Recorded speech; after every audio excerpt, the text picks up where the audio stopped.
অথবা কিবোর্ড থেকেও আমরা ফাংশন কিতে গিয়ে F8 যখন দিব তখনও শুধু সোজা হচ্ছে, একেবারে স্ট্রেট। এখন শুধু আমি 90 ডিগ্রিতে দিতে পারবো, এখন আমি আঁকা বাঁকা করতে পারবো না।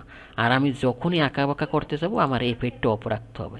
আর এরকম যদি আমি চাই যে না আমি F8টা অন রাখবো না, এইটা F8টা অন না রেখেই আমি এটাকে 90 ডিগ্রি অ্যাঙ্গেলে সোজা করতে চাই, সেটার জন্য কিবোর্ড থেকে শিফট চেপে ধরবেন। শিফট যতক্ষণ চাইপে ধরবেন ততক্ষণ আপনি সোজা করতে পারবেন। ক্লিয়ার?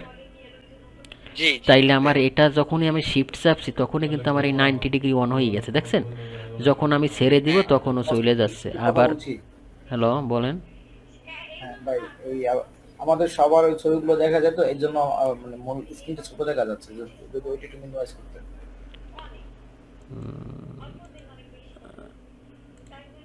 এইটা, এটা জি জি জি, এখন দেখতেছেন? তা তো ছোটই আসতেছে, বড় আসতেছে না। তাই মেবি ওটা আপনাদের সমস্যা, আমি তো ফুল স্ক্রিন সবাই দিছি। কি ভাই, সবাই কি ফুল স্ক্রিন দেখতে পাচ্ছেন? জি ভাই আমি ফুল স্ক্রিন দেখতে হ্যাঁ পাচ্ছি। হ্যাঁ, ফুল স্ক্রিনে দেখা যাচ্ছে। তাহলে আপনার হ্যাঁ, সমস্যা, ফুল স্ক্রিনে দেখা যাচ্ছে। তাইলে আপনার সমস্যা কামরুজ্জামান ভাই, আপনি ঠিক করেন।